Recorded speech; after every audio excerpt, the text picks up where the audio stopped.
Okay, so yeah, thank you all for being here tonight and giving up your evening to come and hang out with us and chat about music and mental health and everything that we're going to be talking about tonight. If everybody could go around and just say their name and maybe just like your title or the name of your band or the name of your company or production or whatever, just so that we kind of know what everyone's doing, because you guys do so much. Okay, Luke, do you want to start? Oh, I've just done your name. Yeah, you already done my name for it. I'm Luke. I run Stereo Brain and put on local gigs, put on a recent festival, and I'm a DJ. Cool. I'm Lucas, and I sing in a band called Holding Absence. My name's Tom, and I sing in a band called Casey. I'm Kay, I'm a DJ and do some promoter stuff. And I'm Sai, and I'm a DJ, and I also play in a band called Junior. And I also tour with a band called Novo Amor as well. And I also work for Heads Above the Waves. Jumping straight in, if it's cool, would everybody be able to tell me how you came into music, or maybe what your earliest memory of music was, and then maybe how this has kind of become your career? So a very brief, I guess, trajectory of why you're involved or why you work within the music industry now. Should I start? Yeah. If you want to, Luke, go for it. Growing up, my dad ran a music venue down in Portsmouth, so I sort of got involved and spent a lot of my childhood there. So I've always had like a fascination in music. And then I moved to Cardiff about 2.5 years ago and decided to sort of jump sort of headfirst into it. And I've done everything I've done in like the last 2 years, basically. I feel like, so knowing you've told me before that you came to uni to do a degree, but actually also you came to break into the music scene in Cardiff. Yeah, I sort of half chose Cardiff because it's a great place to go to uni, and half chose it because I love the music scene and wanted to get involved. And then sort of started off writing a blog and then got involved that way, and then chucked myself headfirst into DJing, which was, it worked out, it's gone all right. And then about 1.5 years ago, decided I wanted to start putting on my own shows and started working with societies in the uni to sort of work together and build like what I've done. And then, yeah, about 1.5 weeks ago, I put on my own festival, which is sort of like a combination of all that now.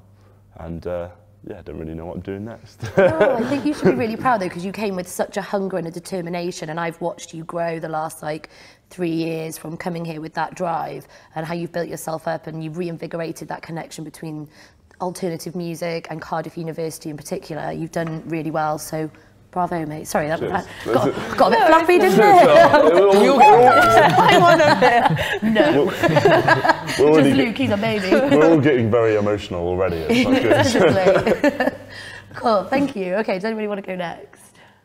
How you came to music, earliest memories. So I think like, because luckily my parents love music, so like it kind of, one of my first memories is like, my dad used to like sit in the kitchen and listen to like music and just drink tea, like, so 22 years later, and I'm basically the same guy as him. But and like I remember, you know, he's listening to The Prodigy.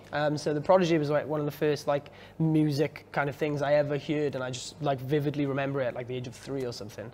And then growing up, I like used to just sing a bit, you know, like standard. And then when I was about like 13, I got into just like good music, basically. Like started drumming and stuff, joined a band, and realized I was better at singing than drumming, and just kind of like, I don't know. I think music's always been in my bones, and it's always been in like my family as well. So I feel like it was always gonna catch me at some point. But yeah, and I think it's like slowly crossed over now with like the only thing I like is the only thing I'm good at. So like I'm kind of like stuck. It's interesting how life finds a way like that, doesn't it? Like, and you're like, actually, because I really care about this and because I really enjoy it, I'm going to put all my effort into it. Yeah, totally. And I think for me, it's like everything I've ever had the chance to express myself in has always been through music, you know, like even like A-level English work, I did like a rap about Chaucer, you know what I mean? So like it was always like music. To hear you know that. What I mean? That is bad, man. But like, you know, so I find it funny. I think music's a very interesting one, and it catches you. If you're destined to, you know, kind of live with music, it'll catch you someday. So. Oh, that's really. I'm too tired for this.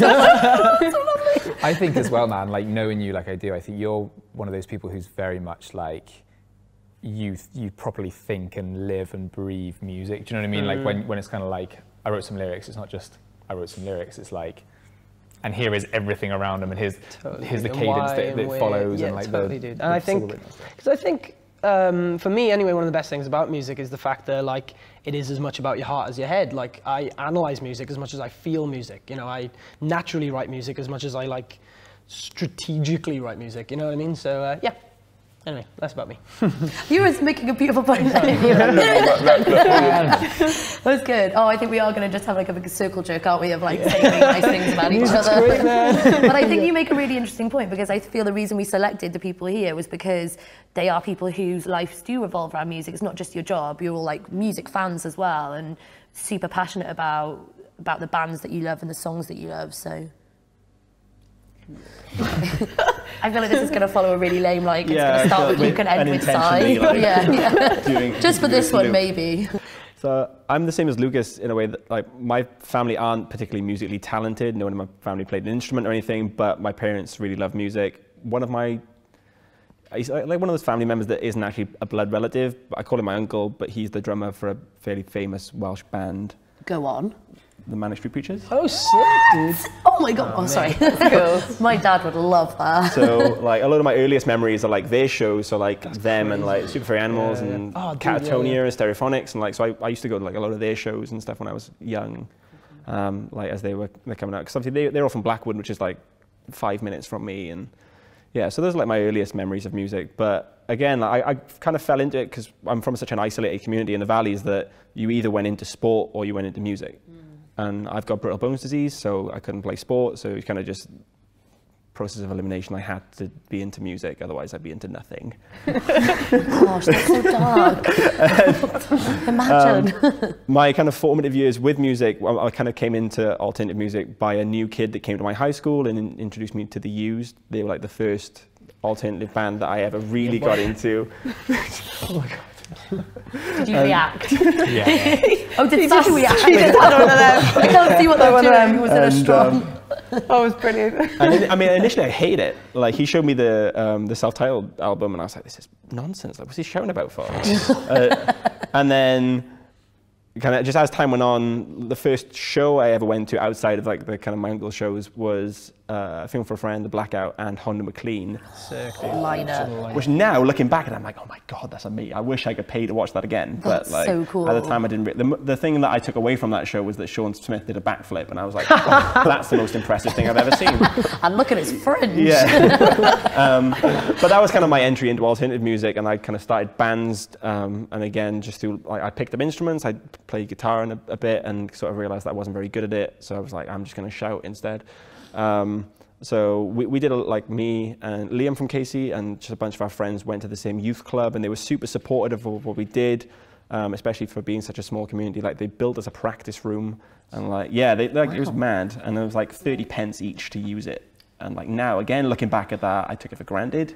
Whoa. A bit more music box. What? Yeah. But like through my first bands, I never really had anything to say. I had no real life experience. I was just kind of writing a day to remember rip-off lyrics. I hate my hometown, like, my friends are the best, and all this kind of nonsense. And then sort of fell out of love with it a bit, kind of late teens, and went to playing guitar in another band. And then after some more life experience and kind of really, as my mental health started coming into it a lot more and sort of having something to say, I needed an outlet that was more emotionally focused than what I was doing, because I was just in a metalcore band and just chugging a lot, playing breakdowns, which at the time was sick. But like, as I really needed to lean on something as an outlet, it wasn't kind of fulfilling. And then that's where Casey came about, and that's where I am now. Sidebar, do you guys feel that your music tastes have changed as you've grown up? Because I thought it was really interesting that you said you felt you needed that emotional outlet. Do you feel that that was just something from life experience, or was that just something that generally does happen to everybody as you get older? It was probably both, to be honest. Like, as you age, you kind of, well, as you mature, your taste in things matures as well. Like, you know, so like I listen to a lot more like 80s music, because like I feel like those songs have stood the test of time. You know, I'm trying not to get too caught into like fads now, because like I could look back in 10 years time and be like, oh, you know, I used to love that band and now it's kind of cringy. So, but at the same time, I feel like emotionally, you know, you grow, and I feel like you kind of want music to grow with you, you know. So I feel like a lot of it comes full circle. Yeah. I remember I still listen to a lot of pop. I was always really into pop as a kid, and I still am now. But when I was 14 and I got given the Metallica Black Album, like, still one of the best things ever. And I will go back and I'll just keep going back. Or like when I started listening to like pop punk, when MySpace started becoming a thing, and I was really into that. And then, but then when I went to uni and everyone started listening to like house, and you started listening to that. But I've come straight back to that, and that's pretty much all I listen to when I want to just have a bit of time off.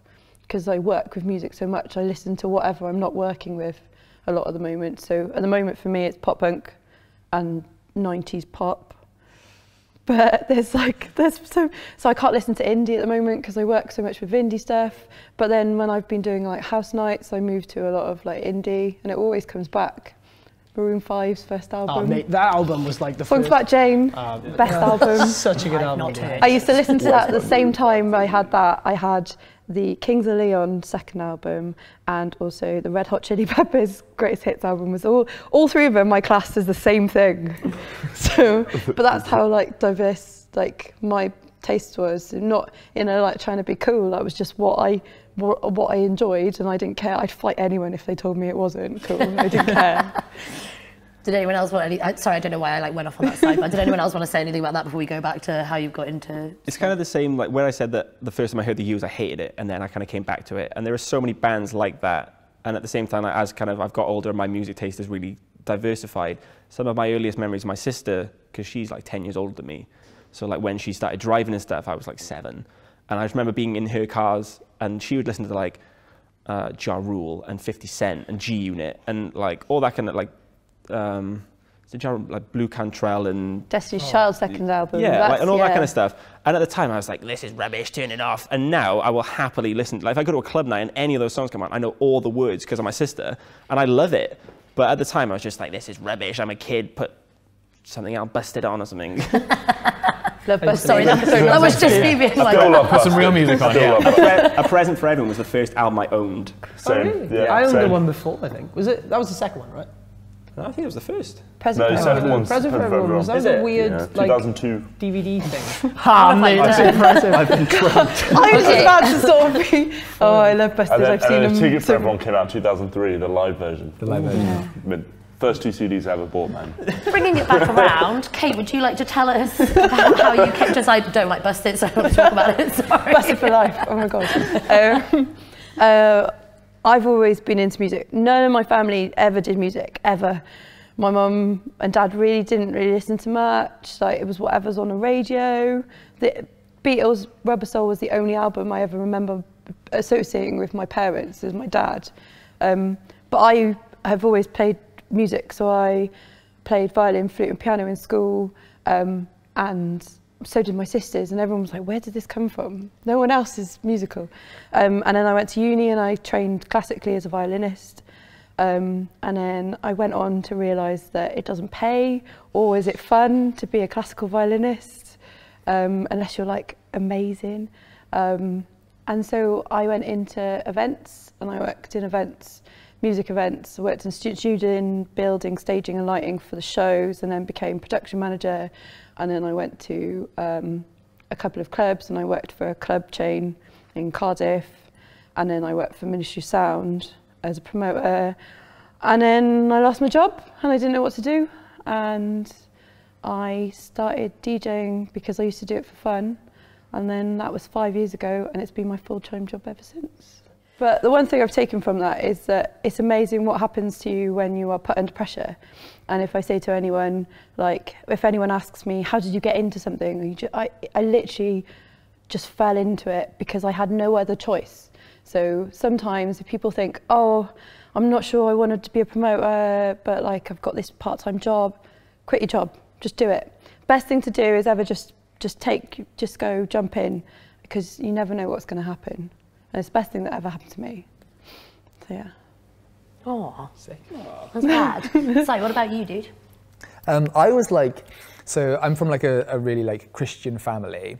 So like my parents were always listening to music, but there was a lot of kind of like worship music and a lot of kind of, my dad's got this CD of like Gregorian chants. I love Gregorian chants. Pretty metal.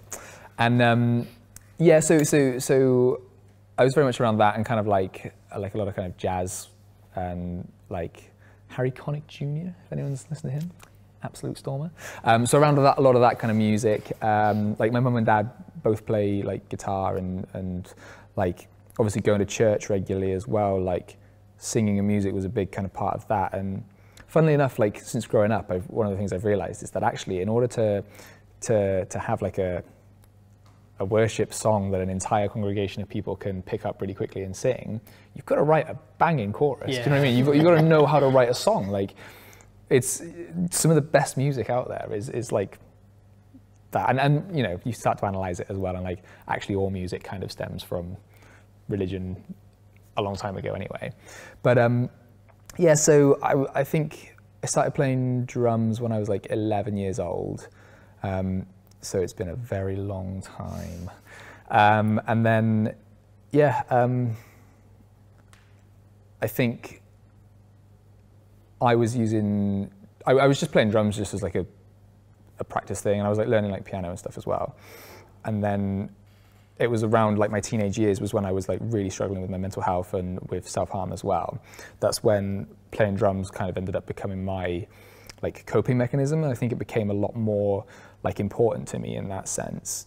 And so, yeah, I very much see music as like a very kind of expressive and emotive thing, and like a way that I can confidently put myself across when words won't necessarily work, you know. And I've never really enjoyed being like the front man of a band or anything like that. I've always quite enjoyed being able to hide behind a drum kit and just kind of just do my thing back there, you know.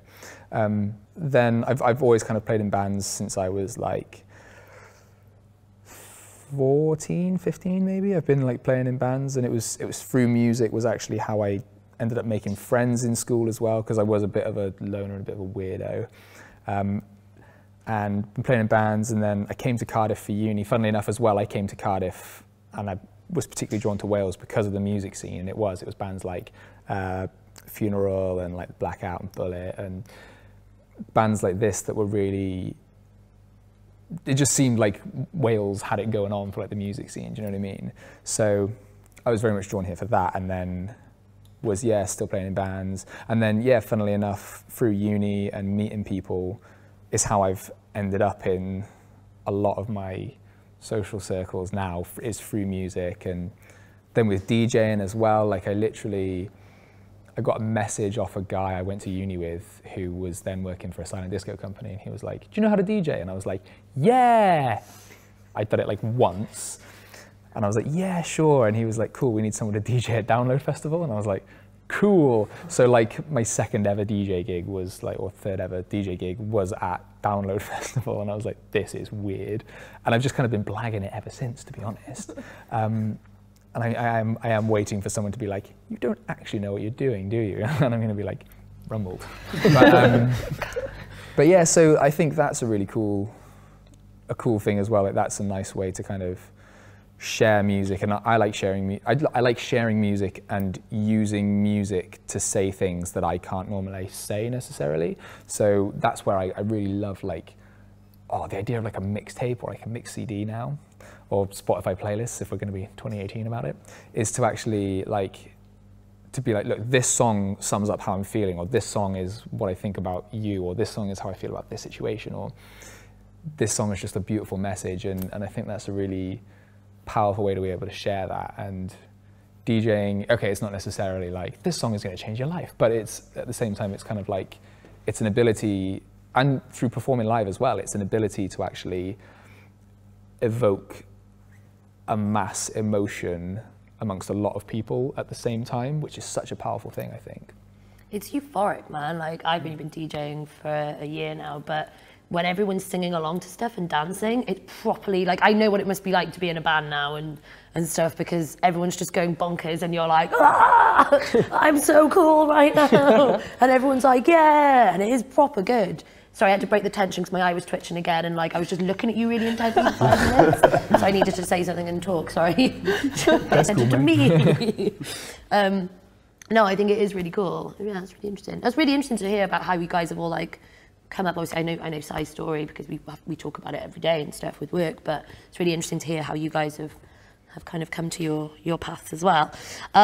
So yeah, we've kind of spoken about how you got into music. Now I'd like to touch upon, you know, what we're here to talk about tonight, which is mental health and music and the links between those two. So does anyone feel happy to kind of discuss anything that they kind of like struggle with, being in the music industry, being a musician? Has anyone felt like dealt with anxiety or stage fright, or what are kind of the pitfalls of being in this industry? How does it affect your mental health? How does it impact on you? I'll dive in. I've got, I think a big one for me is sleep. Like touring, you have like such a weird sleep pattern, especially if you're going like really far away.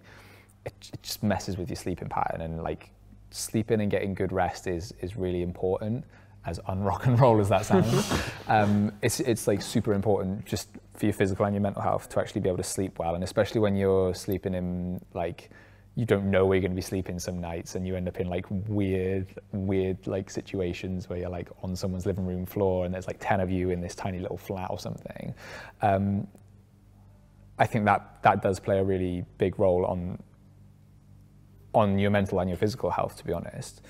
And I think another quite intense thing that's also quite a beautiful thing though is how many people you can end up meeting through music. So whether that's like when you're DJing, there's like regulars who like I recognize their faces but I have no idea who they are, and like you see so many people and you come across so many people, and it's kind of like it's lovely to see so many people and connect with so many people, but sometimes it's a bit overwhelming, and sometimes it's a bit like I feel really like alone in a crowd almost, if that makes sense, you know?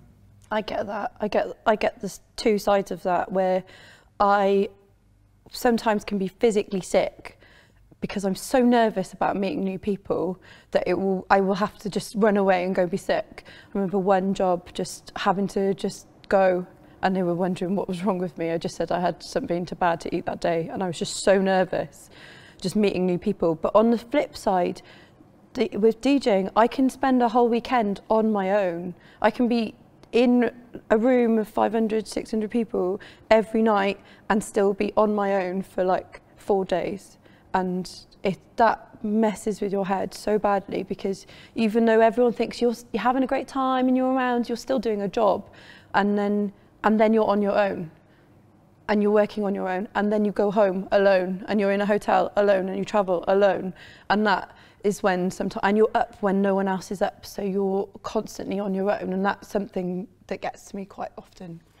Yeah, there's a statistic that's like 68% of people in the music industry experience loneliness or separation from family and friends, and there's that really strong feeling of like disconnect, and 62% of people in the music industry will experience like relationship difficulties or be falling out with people or having like a weird distance because you're not kind of having that regular connection, and you're not having that support from like your loved ones and your social group and your peer group, you know, because you're working crazy hours and working away for so long. And I think the hardest part is like the duality and like the extremes, because like you said, you'll be extremely lonely or like overwhelmingly crowded. Like there's no real kind of like comfortable midpoint, you know what I mean? So and that kind of ruins your kind of you know, in the back of your head, you're like, well, I was happy on my own, you know, 5 minutes ago, and now I'm overwhelmed by all these people, and it really does like kind of, it puts your mind in a special place, because like the two extremes are just, yeah. So. Yeah, I think it's part of the misconception about like the music industry as well, because you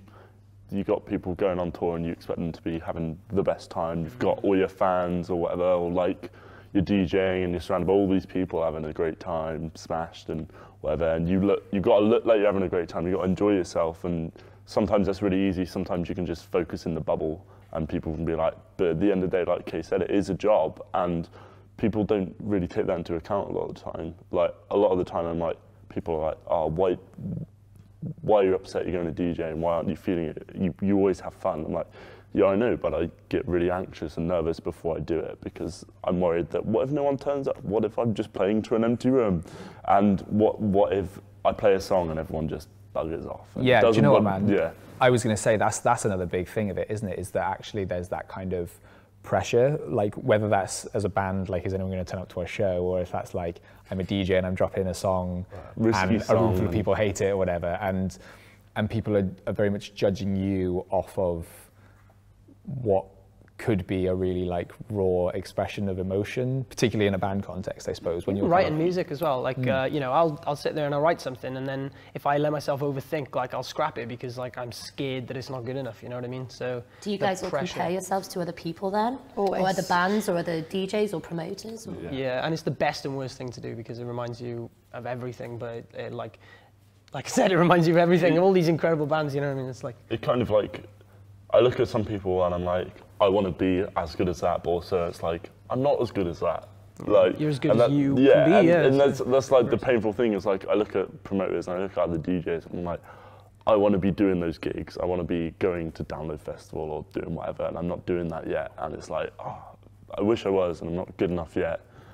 Or I'm not booking the big bands. I'm not, putting on shows upstairs in Welsh Club, which is what I want to do, but I haven't got there yet. But then at the same time, it's like, that's where I want to be, and now I've got a target, and I've done all this other cool stuff that's going to get me there. And it's like, it's hitting that balance. Like, the music industry is so competitive that you can't help but compare, because everyone else is in a very similar position to you, and you're like, especially from like being one of, I think, me and Luke is probably the youngest ones here, and like obviously you guys are a little bit further in your careers, and like looking up to you guys as being like, oh, I want to be there, but I can't rush it. Like, it's all about playing the long game. Yeah. I wish someone had told me that years back. Stop worrying about you're not there yet, you haven't done this yet, or think about what you could be doing or what steps you could take to build yourself up. And it's all about building those blocks and taking it little by little, because otherwise it'll eat you up inside. Yeah.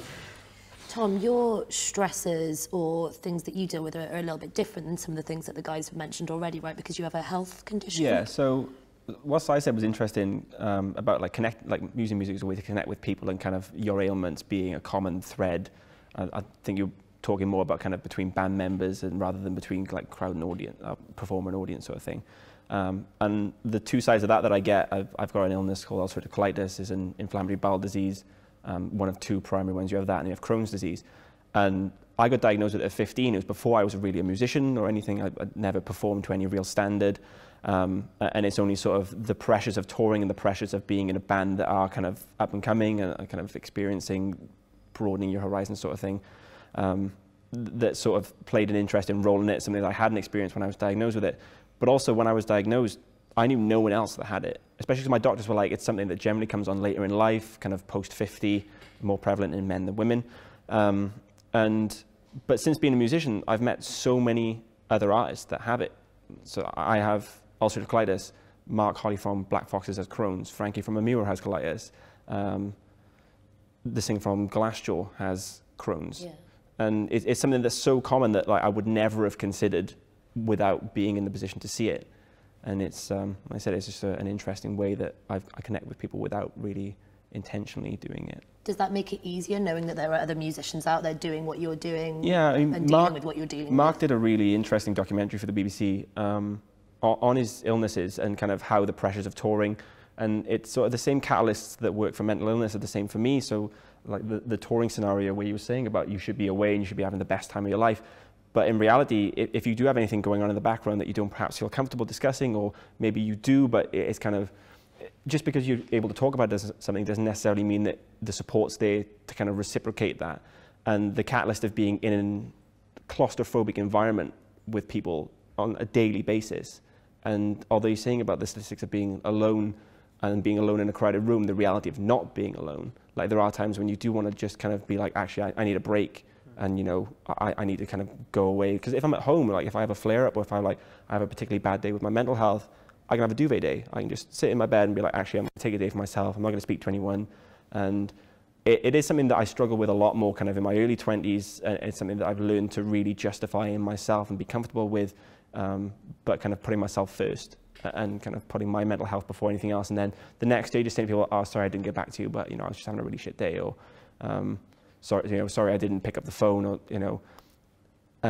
but when I kind of first started it, that was something that I really struggled with, and it's something I still struggle with in the van. Like if I'm having a bad day, I'll sit in the front and I'll just be quiet. I won't turn around to the guys and be like, oh, actually, I'm having a bad day, can you not speak to me? or can I chat to someone about it? I'll just sit there and I'll kind of just try and deal with it myself. But then again, you've got that moral obligation or the kind of professional obligation to be like, oh, actually, I've got to get on stage tonight and I've got to perform. And it's not as simple as I can't phone in to my band and be like, I'm not going to be at the show tonight, guys. I'm going to go to the hotel and I'm going to take a night out. So yeah, there's that weird kind of set of unique pressures on the music industry, I would say, that I wouldn't have to deal with in an office. But you don't get a sick day. Yeah, exactly. You don't get a sick day. You don't have that. You don't have that option to sort of, like you said, phone in and do that. And it's another logistic you have to think of when you tour. Like, am I going to be all right? Am I going to be able to eat properly and do everything to make myself feel better? That's the other thing that you get when you're around. Must be quite difficult for you. Unless you've got a physical illness. But like, if I have food poisoning and I physically can't perform, people are like, oh yeah, that's fair enough, he was ill. But if they get up on stage and say, Tom's having a bad day, they'll be like, so? Like, and this is the stigma that we're constantly trying to fight against. We always use like the broken leg metaphor. If you had a broken leg, you wouldn't do something. So if you have a broken head, I guess, for want of a better term, then you wouldn't like. Yeah, exactly. Yeah, you wouldn't put yourself. I've through never that. thought of it like that though. Like like you see posts all the time from bands being like, even just the singer's voice is gone or whatever. It's just like, well, he's having an off day today. Let him off. It's okay. Like tomorrow he'll be fine. And it's like we all have off days, but there's no status you can put up that'll really. And it's sad really, because like even myself, like I wouldn't feel happy putting up a status and being like, sorry guys, but I'm depressed today and I don't want to play. Like, you know what I mean? Because there's such a, like you said, a stigma and just a normal kind of get on with it routine with mental illness that like, people frown upon it a lot more, I guess. Even yourself, you know what I mean? I think that's why you end up with bands rather than with the bands who suffer with mental illness. You see them like, rather than having a night off because they're having a bad time, they break up because they can't deal with the pressure. But there's no give in the industry to let them deal with that issue. And I think you struck an interesting chord there where it's I don't want to play rather than I can't play. So that's the difference between the broken leg metaphor and the broken head metaphor, where it's like, oh, I've lost my voice, I've blown my voice, I physically can't perform. That's to somebody who perhaps doesn't suffer with a mental illness justifiable. If they say, oh, if he got on stage, you wouldn't be able to do anything anyway. If I go on stage and I've got a sick bucket and I've got to throw up between every verse, people will be like, actually, it's probably best you don't do it. Whereas if I stand there and I'd give a really unenthusiastic performance because I'm having a bad day, they just think I've put on a bad show. Yeah. They don't be like, oh, actually, no, perhaps you're having a bad time. And like, have a night off next time. Well, that's the other weird and intense thing about it as well, isn't it? Is that people judge it off of a snapshot of like a half-hour performance, or or a night, a few hours in a night or something. Yeah. You could have a one-off night, and that's what people think of you. Yeah. Because you're supposed to be this like golden god of perfection, and everything you hear on CD is how you play it every night. And not that I'm justifying bad musicianship or whatever, but like you're allowed to kind of not be perfect all the time. Like there's a really good Paramore song on the new album called Idol Worship, and it's basically like you're putting me on this pedestal, and like I'm not the person you think I am, and you're just gonna have to get over it basically. And like it's a big thing, I think. So yeah, that's a topic that Jeremy Baum touched on is survived by as well, and the kind of the artist audience relationship. It's like actually I'm not obliged to give you anything other than this performance that you've paid for, or I'm not kind of going to expect anything of you other than if you've paid to come to a show, you're going to stand there and you're going to watch, and that's it. And it's something that I've kind of spoken out about on stage a few times, because we've played with bands and they'll be like, everyone's got to come to the front. What's the point in coming here if you didn't like it? Why are you jumping around? Why are you going mental? And it's kind of just like, I'll be the complete opposite. It's like, providing you give us your time and your attention, that's all you're kind of paying for. If you've paid money to be in this room, you can do what you want when you're here. Obviously, providing it's not kind of weird. Providing it's not like endangering anyone else, or kind of no one else is having a detrimental experience because of what you're doing. Fine, but I'm not going to be the one to stand on stage and be like, you've got to come to the front, or like you might not feel comfortable. So it's like I've got brittle bones, and I might not feel comfortable going right to the front of a show because I'm far more likely to get injured. I don't go in pits or anything. I will stand at the back with a glass of water. And that's my right. Like but at the same time, you do get kind of fans, and like I said, the kind of the professional, the moral obligation of it, where people do expect to meet you, or they do expect to have photos, and they do expect you to kind of have this extended relationship with them, when in reality you're kind of performing to a group of strangers that just happen to like the content that you create. And it's a sort of weird line to try and draw and justify to yourselves, like especially if you kind of poor mental health or whatever. If I get off stage and I just want to disappear, then I'll get a bunch of tweets being like, oh, you know, should come to yeah, you know, why couldn't I see you? Like, I've seen my friends have met you, why couldn't I meet you? And it's like so difficult to be like, oh, actually, sorry, I just wasn't feeling it tonight. Or I've just like poured my heart out Yeah, on stage. yeah, I exactly. kind of need like half an hour to decompress and chill. That's why it needs to be a lot more open to talk about, because if it was a lot more, there was less stigmatized, you could just say that. You could just be like, I've had a really tough day, I needed to go home, I needed to go sleep in the van or take some time out. And then when you guys said about bands calling in sick or saying, you know, oh, my burn up my voice, whatever, I imagine a lot of the time there is probably mental health stuff going on and there is like a bit of a breakdown happening, but they're having to use that physical excuse, I imagine, to kind of cover for it. You see it with like pop stars and stuff all the time. I think it's just pressure, like we've discussed on earlier, like the pressure that being a musician can put you under is so like strenuous, and if you're not in the right place, then like it can sometimes just be the worst thing, you know what I mean? It can definitely be a catalyst. Yeah. To kind of. And in every stretch, you know, as a live performer, as a songwriter, as a recorder, you know, when you're recording music, you know, there's so many things, and the stress is, you've got to be careful not to let it get to you. That's the main thing. Like, I shouldn't think of people when I write music for myself, you know what I mean? I shouldn't care what people think about what I'm writing in my bedroom, and then, yeah, so. It's the same with like putting on shows, because like, you're putting on a show and you want all the bands to have a great time, you want all the people to have a great time, you want everything to just go right, and like sometimes it doesn't.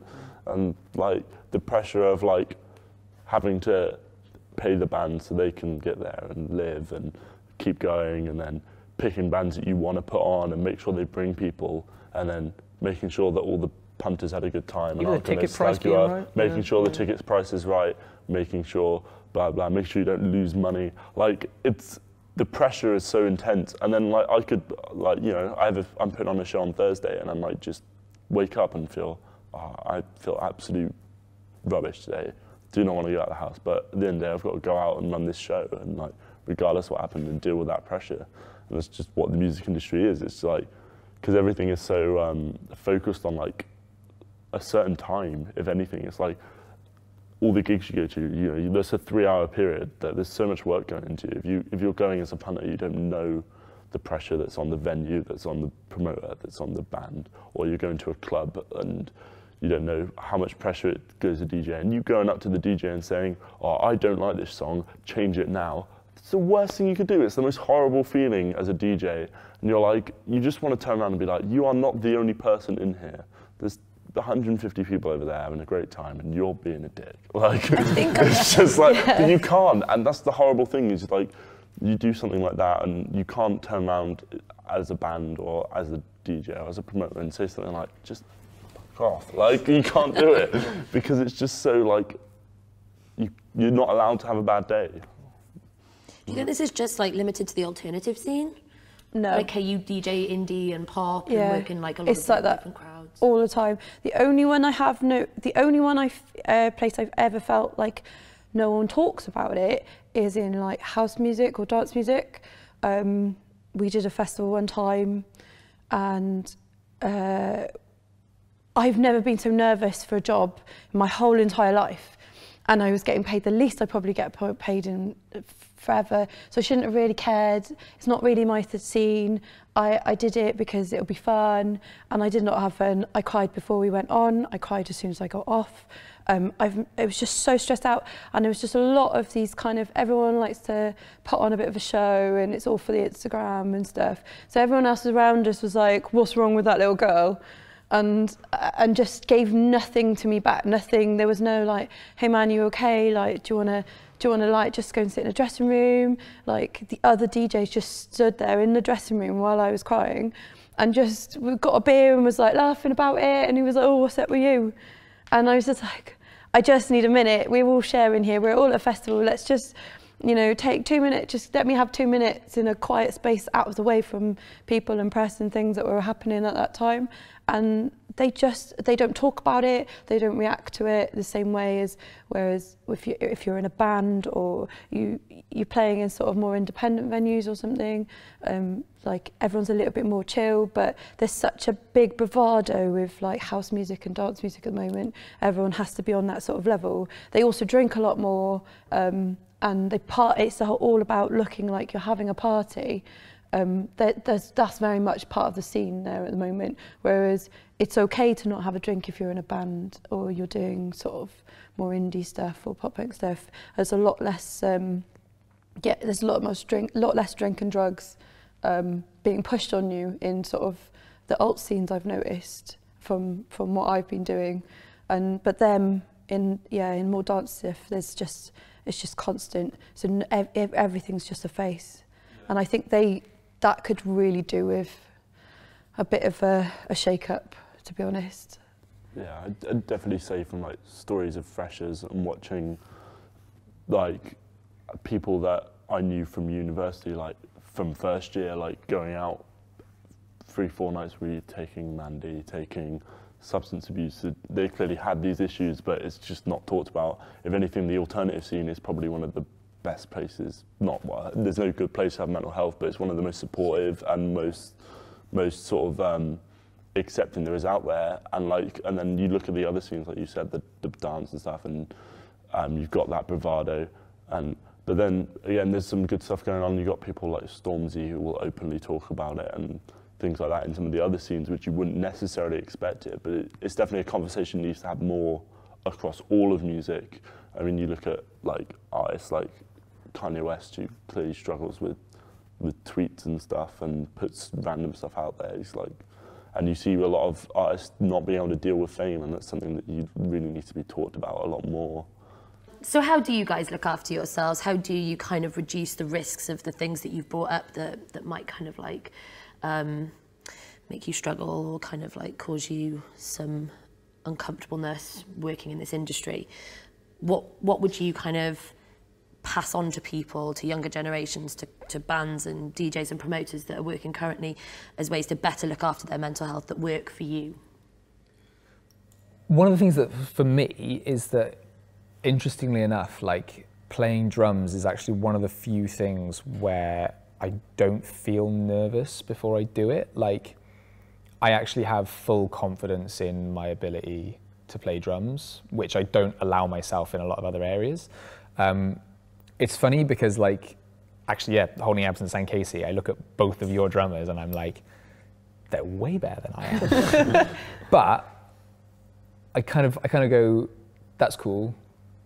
I'm still sick. Do you know what I mean? And you are the best drummer in junior. I am the best drummer in junior, yeah. And I think kind of like allowing yourself that, do you know what I mean? And being like, okay, I'm not as technical as Max, or I'm not as like wild and crazy to watch as Ash is, but like I'm a good drummer and I'm good at that, and I keep on reminding myself of that. And you know, maybe it's a little bit arrogant, I suppose, but it's actually more about like self-love and self-affirmation, and that coming from myself rather than it coming from other people, you know, and rather than it being relying on like a crowd's reaction or relying on someone telling me I done good. Like, I'm there going, yeah, I am good, I rock. And so I think for me, I think having those moments and actually just reminding myself that I am good at what I'm doing and that I deserve to be doing the things that I'm doing, that's a big one.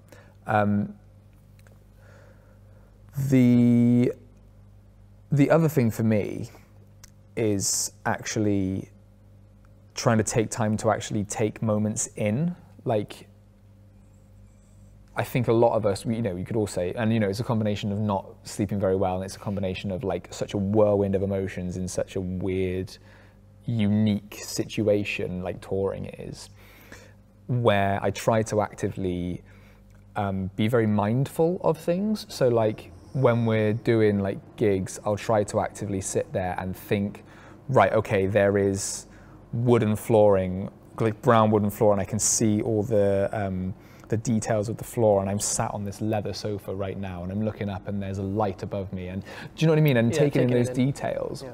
So like I could still vividly in my mind see a venue that we played in Berlin like 2 years ago. I can still see that in my mind because I was like trying to actively be there, yeah. And I think that's a really important one as well, because it is such a whirlwind thing. And tied into that as well is that because I don't really drink and I don't really do drugs, I try to take more in as like the experience as a high, if that makes sense. So I try to make it more about like, okay, cool, I'm here and this is actually happening, rather than it being some, oh, I was really wasted last night, what happened? And do you know what I mean? So I think, again, as un-rock and roll as it is, sobriety. But yeah, no, that's one thing that works for me, is trying to actively be in a moment rather than be trying to enjoy it. Do you know what I mean? And taking things as they are, because if something is rubbish, if I'm in a weird situation and I'm really tired, I'm cranky, it's been like, okay, I'm in this situation and I'm tired and I'm cranky, and that's okay. You'll laugh about it when you look back on it. That's the thing. Yeah. You know you're having a bad day. You know what I mean? Yeah. I know it sounds You're just stupid, going to but laugh at it. being cranky, like, we've had so many arguments in the van about stupid stuff because we're tired, and it's like, that's the stuff you don't remember, just like, get over it. You know what I mean? Like, kind of the little things, you need to take in the big things. And like you said, like, paying attention, you know, like, some of the best sets of my life. Like, as musicians, we live in the moment. Like, you've got 30 minutes, you know what I mean? And 30 minutes passes like that, you know? So, yeah. I totally agree, like, especially what you were saying about when you're behind the drums. I'm the same, like, when I'm DJing, like, sometimes, like, when I'm DJing, I'm really just get in the groove, like, nothing can touch me. Like, I just get in that zone, I get in that bubble where, like, no matter how bad my mental health gets or whatever, it just won't touch me, because I'm just, that's what's so great about music, is that, yeah, there's all these stresses, and we talked about all the difficult things and all that, this, that, and the other, but we do it because we love it. And sometimes, like, being in that bubble is, like, the most perfect thing ever. And, like, I just have so many, like the first time where I was DJing my own night, and I got to over 300 people in the club, and, like, I just vividly remember looking out at, like, 1:30 in the morning and just seeing this sea of people, and then just being like, you know what, I'm going to push the boat out and put on this slightly more obscure song. Natasha Bedingfield, yeah. No, I'm not used to that. I think it was Wedding Singer by Mum Baseball, but don't quote me on that. I would have gone for Mambo number 5. Personal fave, and I just remember watching people, like, just go with it, and, like, I just remember like you said, taking the moments, like, and the other thing is just, no matter how bad things get, remember you're doing it for a reason. Like, not what, like we all said, we're all here because we love music, and we're all doing it for a reason. And if you love music and you want to do it, the mental health stuff might be a real kick in the teeth sometimes, but, like, don't give up, because it's 100% worth it at the end of the day, because you get those really special moments. My thing is, and I should listen to myself more when I say it, is that when it's okay to say no to things, Oh yeah. and you have to say no to things. If you're stressed out and you're tired, say no. Remember how much you have in yourself to give, and also to say yes to things. Because sometimes it looks like you're not going to get paid. It's a million miles away, but it will be the best show you've ever done. Yeah. Just say yes. Take a chance on things. Take risks, but also know when you're taking on too much. And that's something I deal with a lot, and I should listen to myself more and say no, because I do get myself into a pickle and go, I feel that. do too much. But it's, yeah, it kind of comes hand in hand. So yeah, that's my main thing. I think for me, it's like a big thing on tour anyway, if ever I'm having, because there are some days where it's just like, there's you and like 8 people, however many in the van, and it's like your flesh is crawling just being sat in this van with so many people around you. You know, when you want time on your own, there's always a room you can just walk into, you know what I mean? But being stuck in a moving vehicle with so many people. But I think routine is like a big thing. Like, there's no routine in being stuck in a van, going to a different place you've never been to, eating different food you get given because you can't afford normal food. So for me, it's like, if I'm having a rough one, it's like, I'll always try and go to the cinema. Like, and I always, it's like a highlight of the week for me, you know what I mean? Because it's like, whoa, you know, like I can escape for 3 hours and go to the cinema, and like, or like go to a coffee shop and just I'll always buy a comic and just drink tea, you know? And like, but the thing is because I've told myself those are the 2 things, and when I need an hour, you know, if I've got 3 to go and watch a film, I've got an hour to go to a Costa or whatever, like, the second I'm finished, I'm like, like, I've done it, it's okay, let's move on, you know what I mean? And like you said as well earlier, Si, like, you gotta remember why you make music, you know? Like, it may suck for 23.5 hours of the day, but like, I'll be damned if those 23 and a half affect the half that is the reason I'm in that country in the first place. You know what I mean? Like being on stage makes me feel so alive, and it eradicates every problem in my life. So I feel like, luckily for me, if ever I'm a bit bummed out on the road, it's like, well, don't worry, because music will be there for me in 2 hours time. You know what I mean? So. Yeah, yeah. Oh, no, that was such Hannah's a good gonna such cry. a good thing. So right. So there's another thing that I was going to say, jumping in on that, is that actually one of the big things that I found is that doing something, you can just do it. So like go to a coffee shop. Nice. And you can just do it, Just do obviously. But so you can just do an activity for the sake of doing an activity. You know, you can go to a coffee shop just to go to a coffee shop and kill time. If you're saying the thing that's going to help my mental health right now is that I'm going to go to a coffee shop, I think just the kind of the like, maybe it's a placebo effect or something. The mental hurdle but that you jump as well, yeah. Yeah, and you're telling yourself, I'm doing this for myself and to be taking care of myself. That has so much more of an impact than if you were like, oh, I'm bored, let's go to a coffee shop. Yeah. Do you know what I mean? Yeah, so I think if you put like Treat yourself. Yeah, and if you make it a you're thing, then it is consciously a thing, being yeah. like, yeah, I'm going to do this for Yeah. me. Yeah. Oh shit! I just touched my microphone. Sorry.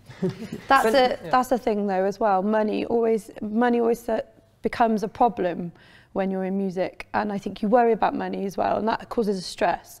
But sometimes it is worth paying a little bit extra, getting a hotel instead of sleeping on a floor, just so that you have a shower and you wake up and you feel okay for that one day. That makes so much effort. So like, yeah, don't always think about the money, because that's not what's keeping you happy. It's what you're doing. It's the music that's keeping you happy. So sometimes it is worth spending that little bit extra and getting a hotel instead of sleeping on someone's couch or someone's It's going to have a knock-on effect on your next day, isn't it? Because you're going to be better rested. You're going to have to look after yourself. Maybe people are going to connect with you more. Maybe you'll book other shows or gigs or whatever from that. Maybe you'll sell more merch because you've had a rest and you're feeling better. And Totally. And just looking after yourselves, guys, is such an important thing. I think regardless of whether you're in the music industry, people just don't look after themselves, and it's so important to take time to look after yourself, to eat good, to get rest. When you don't feel well, go to the doctors if you need to. If your mental health's struggling, get some help and support where you can.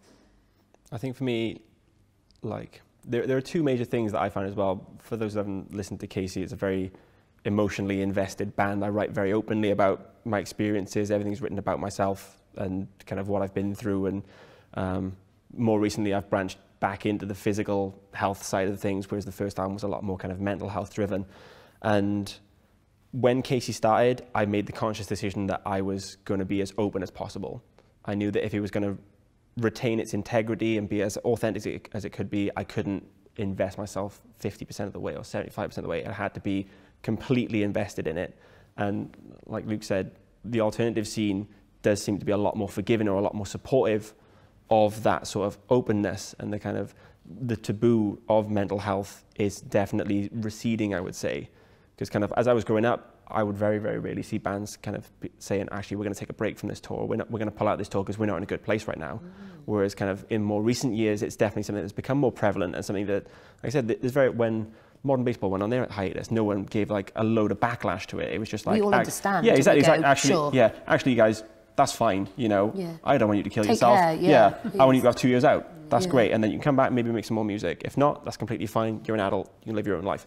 And the kind of just the mental preparedness going into it, being like, actually, this is the decision I'm going to make. I know this is going to get really heavy and really rough at points, but I'm going to be more prepared for it.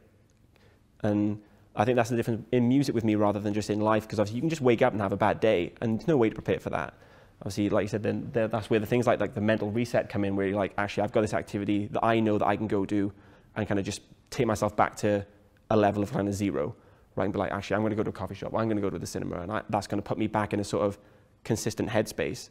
Whereas with my music, a lot of the sort of the therapeutic side of it, or a lot of the sort of vulnerability of it, is taken up prior to the performance. Because I'm like, I'll go in the studio. By the time I play a song live, I've listened to it 100 times. Because we've written it, we've recorded it, I've listened back to the masters and the mixes or whatever. And by the time anyone else hears it, I'm comfortable with that. And that's more so because of the preparedness I have, and saying, actually, I need to make the decision when I'm writing a song that I'm comfortable with other people knowing this about me. Because I've talked openly, I've got a heavily handicapped brother. And when I was 15, I tried to kill myself. I took an overdose in my bathroom, and my brother walked in on it because I forgot to lock the bathroom door because obviously I was in bad headspace, wasn't really thinking about the finer details. And he walked in, he had no idea what was going on, because he barely communicates verbally. He doesn't have like a named disability. It's a kind of an amalgamation of different handicaps. But he wouldn't be able to run into my mum's room and be like, oh my God, Thomas is unconscious. Like, he just sat next to me, and that's all it took. I kind of just stopped what I was doing. I was like, Jesus Christ, like, you know, what's going on? But that's something I write openly about in my music. Like, there's a song on Love Is Not Enough, and the final song on the kind of the most recent album, when we were recording it, there was kind of a 3-minute instrumental at the end. And our producer was like, oh, actually, no, I think we should put something over that. And I was like, okay, I'll go back upstairs and I'll write something. And I sat down and I was like, just listened to the album as a whole and read through everything I'd written and thought, I'm going to summarize this as potently and as kind of directly as I possibly can and really find the superlative of what I'm trying to say on this album. And just wrote the story out, and then went back and he was like, what have you got? And I was like, just play the song and I'm just going to talk over the end of it. And I just read everything out. I was like, you know, when I was 16, I tried to kill myself, and my brother stopped me. And I'm so glad that he did, because it wasn't a conscious choice. He didn't like know, oh my God, my brother's struggling, I'm going to go help him out. It was just such a simple action that really put things back into perspective for me. And it's something that I constantly go back to, because even now when I'm having a bad day, it's kind of just that anchor that reminds me, it's like, I've been here before and I've got over it. And it's just that kind of perspective or the lens that you kind of look at yourself through, or other people look at you through. And it's definitely something that's helped me with the openness of it, like I said, with the alternative community being so supportive, in that I now feel more confident that if I'm having a bad time, I'll tell people I'm having a bad time. And they know, because I've written about it, like, they'll be like, oh, actually, yeah, you know, he give him a break. You know, if he's struggling with something, he knows what he's doing, that's fine, give him time off. And being able to forgive myself for that and giving other people the kind of the lens through which to view it, to be like, you know, this is a legitimate concern, or kind of, I'm comfortable with letting him have a day out, have a week out or whatever. It's really something that sort of puts me, like I said, puts me back in a good headspace, rather than just like the mental reset. That was kind of my kind of anchoring point. I think sort of jumping on what you were saying about what you're saying about modern baseball and being able to, the community accepting them that they took their time off. That's really important. But then you look at people that have killed themselves recently, like Chester Bennington and Scott Hutchison, and like, there's not, you've got to offer that support that really needs to be there. That's like, I think there's a lot of support for the alternative community and between the fans and whatever, but I think a lot of music comes down to remembering that sort of the people that are in the music industry and doing stuff, like the people sat around us like today, like we're people too, and we struggle with stuff, and you've got to remember that, like, if you're a fan, or if you're a punter or something, sometimes it's just, like, keep that in mind. I think that's like something that can really help, like, musicians and promoters and people that work in the industry, is just like remembering that we're all human. Like, it must be even harder for like being frontmen of bands or whatever, and like having people kind of like idolize you a little bit. Like, it must be so difficult. Like, I think, well, like for example, what you just said then about what was the guy from Frightened Rabbit's name? Sorry, Scott Hutchison. And then Chris Cornell as well. And Chris Cornell, yeah, you know, and those are like, when you think about it, those are 3 frontmen. You know what I mean? And obviously, we're frontmen, and you just discussed the most like intense, like emotionally heavy story that you have openly bared at the end of your album, and like you said, looking back at it when you wrote it and personally listening to it, like it's just such a powerful thing, you know what I mean? And I think, yeah, like, you know, being a frontman is such a heavy task sometimes. Like, everything that comes off the tip of your tongue could save a life, you know what I mean? But like, it's like, I don't know, it's back to the stress thing, back to the pressure thing, like, you know, but then at the same time, like, there's songs that, you know, I feel like you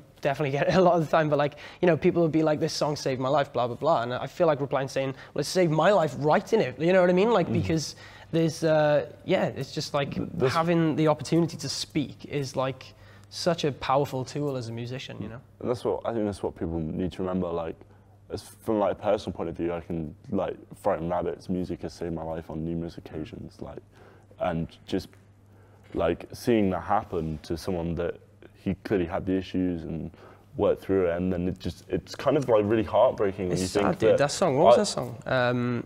Where did he? Because he ended up drowning himself in the river. Floating in the Forth. It was 10 years ago he 10 wrote that years song? ago, and You there's know? a really honest interview with him about it where he talks about how he thinks about it, and you think, you look 10 years on, you're like, you wrote that song 10 years ago. The guy, you know, he seemed to be getting better, and you know, it just highlights how little there is like a space for musicians to talk more than anything.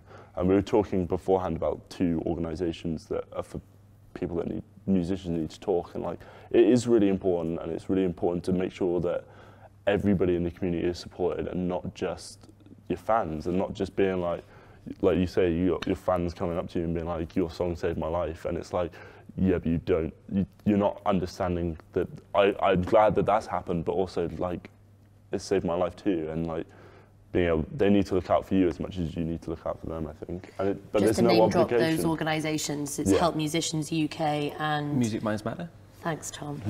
Good. Yeah. They've been pretty fantastic prominent, work. haven't they? Yeah. Throughout festivals and stuff last summer. They were in backstage areas of most of Festival Republic's festivals, for not just for musicians though, for crew. I worked a lot of crew last year, and they were great. They offer a space where they can come in and not be seen by other people, to be going in and asking for help. But it is about helping yourself though. You have to take that step to go into that, you know, to check out that website, or to go in and talk to someone, Even or just talk say, to them. Yeah, that hello is that's hard the first sometimes, step, is always recognising that you might need something and being able to say it. There's been a big backlash, especially since the Frightened Rabbit, Scott's death, that people are saying that just talking, you know, or asking people to talk, or saying you can talk to me is not enough. And I think knowing that there are organisations out there, when you're ready to, or if you're not ready to, then just even knowing sometimes is a really good step. It's nice to know that there's people. Sometimes, like, I've been there, like, you've got issues and you feel like you've got no one to talk to, and you see all these posts on Facebook, oh, you can always talk to me, blah, blah, blah. And it's hard to know where to start. It's so hard, because you're like, sometimes you're in denial, sometimes you're like, oh, it's not that bad, I'm fine. Sometimes you don't want to talk about it. And sometimes you don't want to, but sometimes, like, it is really important to, you don't have to tell your mates, you don't have to tell your deepest, darkest secrets to the people around you, but sometimes just like, even like, I've come into the Heads Above the Wave shops before, and just like, it hasn't meant anything, you just sat there and chat, and like, just being able to go out and speak to someone, like, not even directly about it, like I came in and spoke about Scott and stuff, but like, it's not 100% flat on the nose, but sometimes just a little bit, you can let a bit of the pressure out of the bottle. Like, you don't need to bottle everything up inside. There's places to go. With my experience of professional medical help, my diagnosis was more so a relief for me, because it gave it a name. So I was diagnosed with manic depression at 21, and I've not had a great experience with professional medical services since then. I've not really got on with CBT or antidepressants. I've had quite a lot of kind of medical hiccups with antidepressants that kind of affected my other illnesses and things. But it was just the fact that I went from being, I'm really weird, or I'm kind of, this is my problem and I don't know what to do about it, to being like, actually it's not, this is like a recognized thing. And if I need it, the help's there, or if I need to speak to someone about it, it's not a case of being like, oh, I'm really weird, sorry, I'm constantly like self-deprecating, or I've got these things going on with me. I can just say, oh, actually I've got manic depression. And you can kind of help yourself then. If maybe you've not had these good experiences, you're like, well, I'm going to go and find a forum where I can talk to, or I've got a name for it now, so when I hear someone else talking about it, I can be like, oh, me too. We can talk about this, or I can go and look up coping techniques specifically that will help me with my thing. I was going to say, on coping techniques as well. Sometimes when we were saying as well how talking might not necessarily help, sometimes you're not ready to talk, and sometimes that's where, you know, as a drummer rather than as a front man, it's actually quite nice to be able to sit and go like, and just rag a drum kit, and you don't talk with your mouth, you know what I mean? But but it's still actually kind of going, finding another outlet. And having that thing, like you were saying, the way of kind of releasing the pressure on the bottle, you know, and it's just doing little things like that regularly, and like I was saying before, making the conscious effort to be doing them as well. That's just amazing. That's going for your cup of tea and letting a bit of the pressure out, because like sometimes, like especially with mental health, like you feel like you're about to explode, and sometimes you just gotta like let it go, and like the little things really help. And like you were saying, like I got manic depression as well, and it's like it's so hard, like growing up until I was 19 when I got diagnosed. I was like, I just thought I fell out with all my friends. I thought my family hated me or whatever, because it's just the way your head's wired. And sometimes like giving that a name and being able to think about it in a different way really helped. And sometimes it might not even be going to a doctor. Sometimes that might help someone. Sometimes it might be just letting a bit of steam off to your mate, or sometimes it's going to a therapist. Like, it's important to remember different things work for different people, but like, there's something out there for everyone that's going to help you release that pressure and really like help whoever it is, whether you're in music, whether you're not. Like, there's something out there for everyone as an outlet to sort of let it go. I've got another really funny point to make as well, which I was gonna make, and then you started making this like really like amazingly heavy like deep point, and I was like, oh no, my point sounds really silly now. Was that you play Super Mario Kart? Mm-hmm. Oh, so it's one thing for me as well. Talking of like good things as well, video games are so sick. Dude, That's my I've completed like, every Pokemon game again. Well, see, yeah. Do you know what, man? Genuinely, I think like every musician should take on tour with them. Like a Game Boy or like a Switch or something Pokemon, like that. And then you can all just swap Pokemon all the way around. Yeah. But do you know what I mean? And but then it's one thing that you can just lose yourself in that game and you're like, cool, this is me in this moment. And it's not just sat comparing yourself to everyone else on Instagram and being like, go through and like every post that my band is hashtagged with. Which I definitely do. But it's like a way to kind of get lost in it and stuff. And yeah, I just like video games because it's just me and my time and I can get lost in it. But also, so the metaphor with like, you know, in Super Mario Kart, you get the star like power up thing, and like you generally get that when you're like towards the back of the pack. Yeah. And like I sometimes think about, and you made a good point, Luke, as well about how, yeah, sometimes you'll just get into the flow and you're in that bubble and like nothing can touch you. That's kind of what it is. Like, and I'm well against this idea of like man up, but at the same time, I wonder whether a better way to kind of say that is like activate that star power, bro. Do you know what I mean? You get into that star power, and then what that does is in Mario Kart, it takes you from like being at the back of the pack. It gives you a bit of an opportunity to kind of work your way up, and like when other people are attacking you and stuff, it bounces off you, but it only lasts for 30 seconds, and it's not about like having star power for the whole race. You need that. You're never gonna have star power for the whole race. You're never gonna make it to the end, but you get that moment where nothing can touch you. Yeah, and it can keep you going. And you sometimes need to like figure out how to like tap into that in yourself. Do you know what I mean? And to kind of like just get that star power for yourself and like whack that. Do you know what I mean? No, I do. And, yeah, and like and I think sometimes you do just have to kind of like just get star power and get through like whatever that like rough patch is, whether that is like some, you know, a rubbish day in the van, or whether that is like something else that's bigger and affecting you. But if you can like dig deep just for a little bit to give yourself that extra boost to get you a little bit further up and not let things bounce off you, it's just going to give you a better chance at winning the race in Mario Kart. But something else in... The metaphor's nearly there. Yeah, it's nearly there. It's nearly there. I find myself saying, come on, Kate, like to myself in the shower, like in public as well, in front of people. And for the last couple of years, I've been DJing with someone else. It's been quite nice being a two-piece, because then if I'm feeling it, she'll go, come on, Kay. And I know she's like, come on. And then I feel a little bit more like, we've got this, you've got this. And it's the thing, finding that little thing, like coffee, go for a coffee. That's our like holy grail. Or buying something really rubbish from Claire's Accessories to like wear that day. Just these silly little things, just to like, if you're having a rubbish day, what's the worst that can happen? Like, let's just go and get some light up headbands and just have a little, just make a joke out of it. I would love to see a Casey holding absence tour where these. Sometimes when it's like beyond the point of like rescuing, you have to just make a joke out of it, because otherwise, what else are you going to do but laugh? So you have to kind of just make a joke out of it. But Stacey listens to Harry Potter every single night before we go to bed, no matter where we are. She's staying at my house, if we're in a hotel, if she's at home, every night for half an hour, she will go to bed with her earplugs in and listen to one chapter of Harry Potter, and it's her way of keeping that consistency, that routine that you have.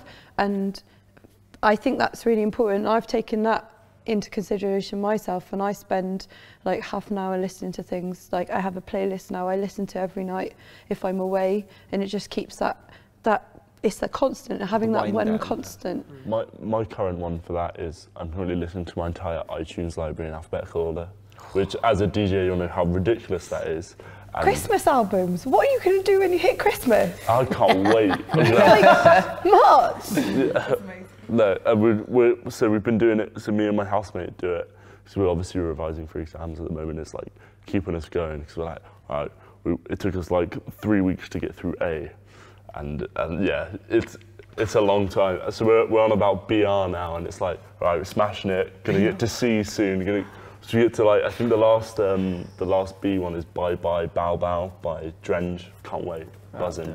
I just want to say a massive thank you to you guys for all giving up your time and speaking so openly and honestly tonight and sharing so much of your experiences and your lives and the things that you've been through tonight with us. So thank you guys so much. It really means a lot, and hopefully this video will inspire people and maybe kind of make a bit of a difference and give people a few ideas about how to cope better and kind of how to, you know, deal with things a little better in their lives. So thank you very much. Cool. No problem. Thank you.